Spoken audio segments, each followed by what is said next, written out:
what was high life. And let me be very honest, it was through John. I could teach and tell people in Europe what high life was. Because we played it, but we didn't know it. Even up to today, you could ask some of our colleagues, and if you ask them what high life was, they'll start to tap their fingers and tell you, that's high life. But because of John and what he taught me, I was able to explain the history about high life and some of the old people and the differences there were. It was all thanks to John. I want to end my statement here by talking about this book. There is something that John has done for me, and it has not stayed with me. I think in some abstract sense, it is because of John. That's why I'm an Omahene today. Yes. Over the years, what I did in Holland actually has made me who I am. And I have a daughter in Holland today. And somehow, what John did for me, somehow is been transferred to her. And it's transformed my daughter in a certain way. She's one of the few people who understand what is written in this book. Yes, she's one of the few who understands what John has written there. And because of that, she's pursuing her PhD, I think based on some of the writings in John's book. So that is how much John is a part of my family today. I want to use this opportunity, I've never probably done that, to say thank you, and thank you, and thank you once again for what you did for me some time ago, and even today is having an effect on me. Thank you very much. Thank you. Let me add one word. His daughter's called Josephine. I've never met her, but she's what they call an Afrofuturist. She's combined African beliefs with computer music, and she found this book an inspiration.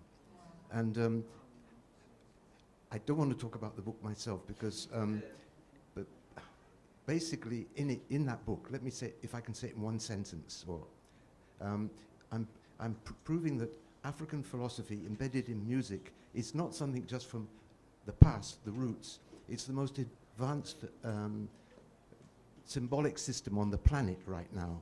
It's the only one that will save the earth, because the earth has just fallen into the hands of demons in the West. Schizophrenic, dualist demons.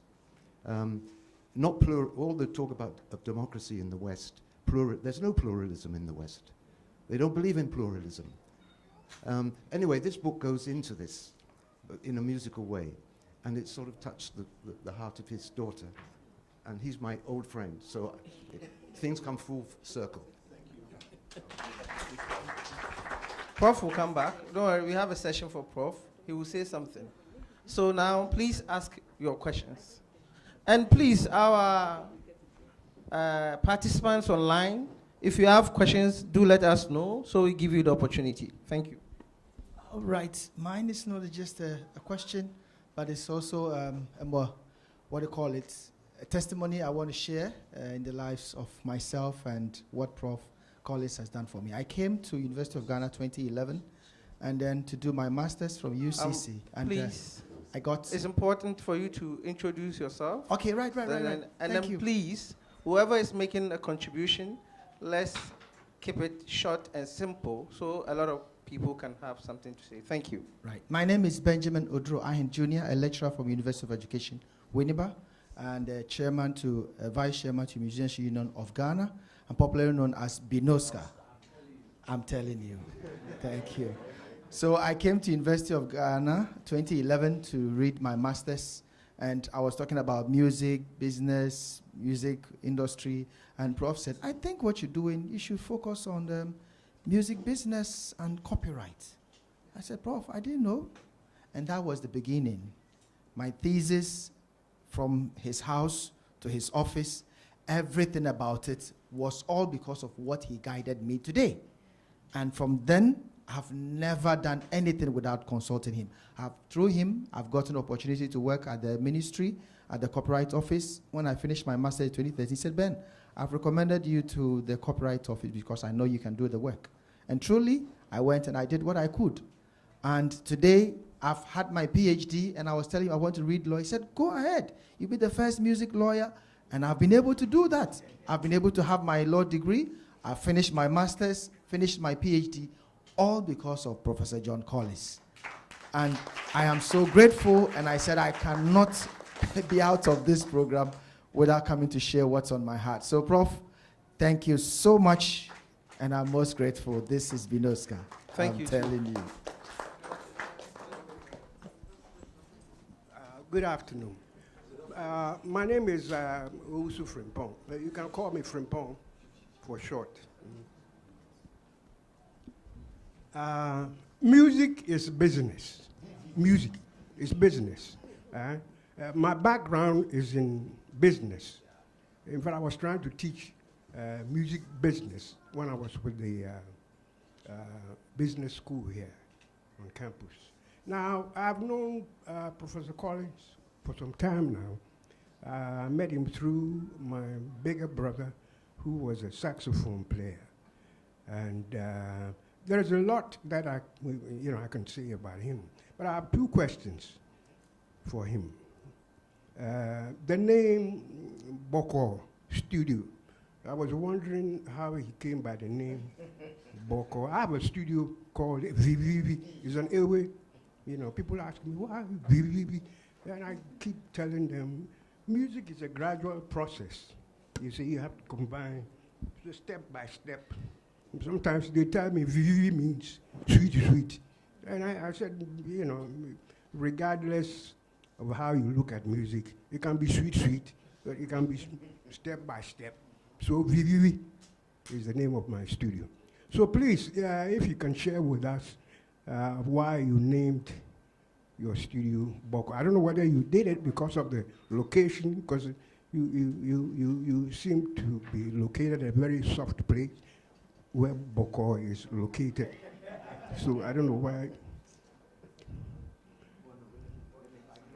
I'll answer this in a moment. Then my second question has to do with your book, The High Life Times 3.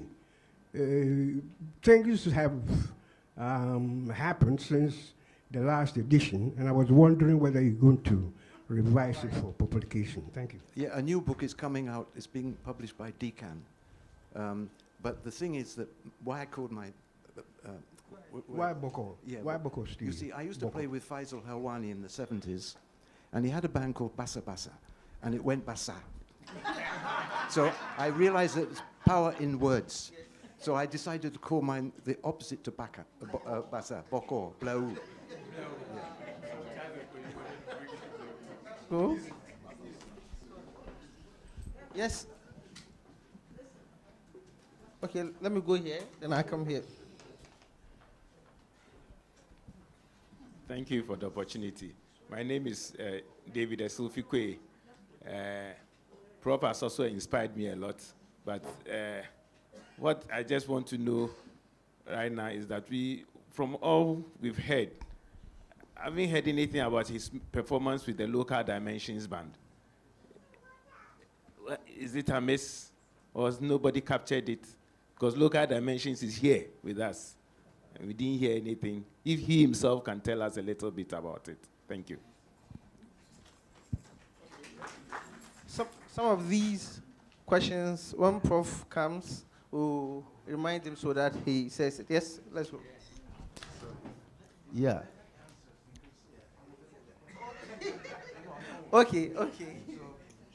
So what was the question? Yeah. Is Aaron not here? Aaron Bebe? Okay, Aaron. Basically, the reason I stopped playing with Aaron, we formed the band around 79 or something like that. Yeah. And the reason I stopped was my bones. Simple as that. My bones gave up on me. Luckily, my brain is still active, but my bones gave. So, and when you were running a band in Ghana, You have to be one man thousand type. You have to be a Gunga Din, a Paka. You have to be everything. We don't have road managers in Ghana, or we didn't. So, you know, and a driver driving to the... So the Bones gave up. Sorry, Aaron. But he still continues the band. Yeah. Thank you. So it means the band is alive. Yes. Yeah, I'm Moses Ajitiaji, archivist, GBC. And I just want to say that I didn't know I can be an archivist. I came in to learn music. Even that one, I didn't even plan. But he discovered me and told me, in fact, I had no idea about what I was going to do, even though I was studying information studies, combining with music. Then they told me, go to GBC. To go and do what? Then he said, I have a program called Process of Art. You have to practice what is done. And so, through that, I'm a presenter, I'm an archivist, and I teach. In fact, it has all started from him. However, I have a question that he doesn't know. He himself is not aware.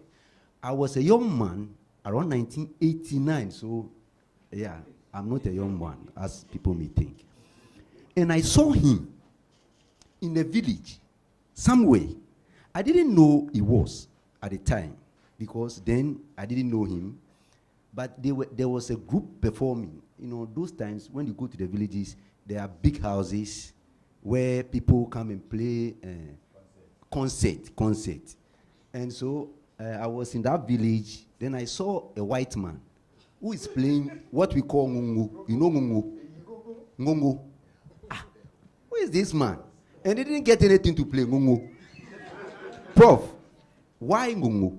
Why did you want to play ngungu at the time? Thank you. Why the cowbell? Was I playing the cowbell? Yeah. Anyway, my memory's gone on that one. But I do remember Moses very well. Yeah. That you've asked me a question that I didn't document. Thank you. Thank you very much. My name is Aaron Bebe Sukra, and well, I want to add my story to the story of Professor Collins. Or the story of Professor Collins cannot be completed without me adding my own. I came to the music department as a xylophone instructor. I know if I want to talk, time will be against us. So I will try to cut it short. Brief, very brief. Thank you. Maybe we'll continue when the band is playing. Yeah, so my encounter with Professor Collins was 1995-96 there about when Prof came to the music department. In fact, at that time, I came here, as I said earlier, as a xylophone instructor or demonstrator. And I got interested in other instruments, especially when my good friend, as I would say, came here with the saprowa. So I decided to learn the saprowa. I was crazy. I know people were making fun of me at that time, as I used to carry my instrument everywhere. I was like a crazy man. And so when Professor Collins came to the music department, I had an encounter with him. And before we say Jack, we started a band. You know, and first we were looking for a name, and then Prof said, oh, let's call it Electro Grow. And then from there, we decided that we change the name to Local Dimension. All, you know, were given by Professor Collins. So without Prof Collins, I don't think I would have been here today, holding the mic, you know, giving a testimony about this great man. I have worked with him, and it was, amazing. You know, Prof, when we perform, if there's a proceed, he's not somebody who will say, I'll take the bigger chunk of money. No, we share equally, though we're not equal. But Prof makes sure that we share equally. Even sometimes, even prefer that I get more than him. You know, and that is the kind of person that I work with. You know, so Prof, thank you very much, and God bless you. And oh, please hold on. And you know, I have traveled with him several. And our third travel was in Amsterdam actually. And I'm here. I'm so happy. Nana Sloopy, my Jemfi is here.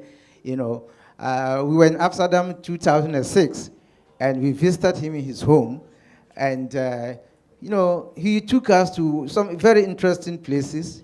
And one of the places was the red light that we visited. Yeah. So we fed our eyes on a lot of things.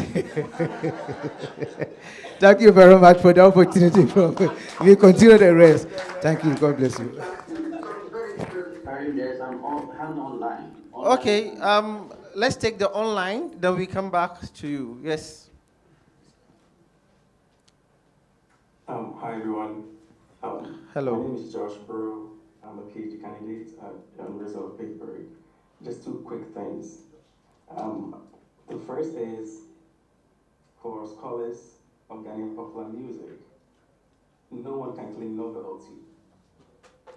There is no gap in the literature to fill because Professor Collins has already done it. What we do is continue. There is the possibility of citing him after every sentence, if one wants to. So just wanted to put that out. And secondly, to mention that his name is still opening doors for us in the diaspora. Thank you, Prof. Collins. Thank you, thank you, thank you. Yes, we have, let's take one here, then we come back to online. Hi everyone, my name is Danielle Welbeck, and I guess I'm continuing the diaspora scholars perspective. Is that okay? Continuing the perspective from the diaspora scholars, I'd say I met Prof. Collins 4 years ago in person, but knew him before through his writings, which I think is what we can all say. What I have to say is less of a question, more of just a general contribution and an urge to everyone in the room who is writing from the Ghanaian perspective to keep writing. Because for us in the diaspora, that's kind of our only route to knowing that the knowledge that we think that's isolating us, that is not accepted in the academies that we're in, actually exists, and people have thought about it before. I just completed my master's a few months ago. I did my first degree at Oxford and my second at Cambridge. My parents are very normal people, so that was kind of just like a random thing that happened. But it's very isolating to get there and realize that regardless of people thinking whether or not there's a musical heritage in your country, they kind of don't believe that Africans even have the mindset to create music that is intellectual or like important and worthy of research. So I'd just like to thank Prof. Collins for his contributions, even to being like some of the writing is the only piece of writing that will challenge a narrative. Just a short example, Prof. Collins has a paper called Ghana and the World Music Boom, or something like that. Maybe I'm butchering the name. And there he challenges the kind of commonly held belief that the world music boom was decided by this meeting with the heads of music industry in 1987 in the summer in London. And Collins tells us that actually there was another meeting between myself and Charles Eastman 3 months before. We told them that world music was going to be a bad name and it wouldn't work. And nobody listened, and now 30 years later, we're dealing with the ramifications of that. So my main point to say is just thank you to John Collins for his dedication to archiving the work and asking people to continue doing that as well. Thank you. Thank you. And whilst you've been to Oxford and Cambridge, there's only one university left that you need to be to, University of Ghana. Yes. Now let's go to online.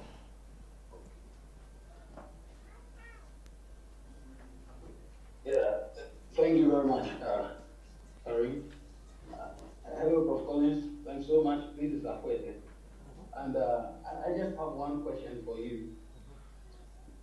Having taught at the University of Ghana for all these years and having interacted with music departments in the country and beyond, what are some of the courses, if you are to suggest music courses at the undergraduate or graduate levels, what are some of the courses that you would wish Ghanaian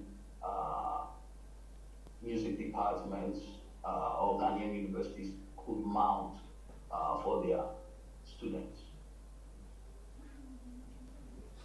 Prof.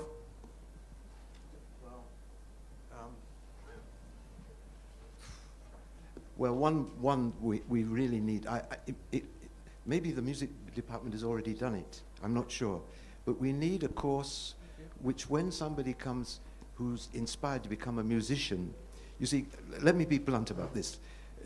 There's some courses in the music department that when you love music and you come to the department, it will drive you away from music. It will drive you away, it will kill your inspiration. You will have to compose on paper. And all this, no inspiration, no improvisation. So we need courses in which the younger generation who want to pursue, like, I think we just heard one guy, Archiami, just talking about this. Let's put it, music made easy. You see, one of the reasons I brought the guitar into this department, and most of you know I had a very tough time getting the guitar accepted here at Legon, is it's user-friendly. You have a guitar, you learn 2 or 3 chords, and you're in a band. This is how I got into music in Britain. But if you have to spend 10 years trying to master the scales of a piano or something like this, by the time the inspiration is already gone, you see? So we need that type of thing that we will, maybe the course should be called something like, how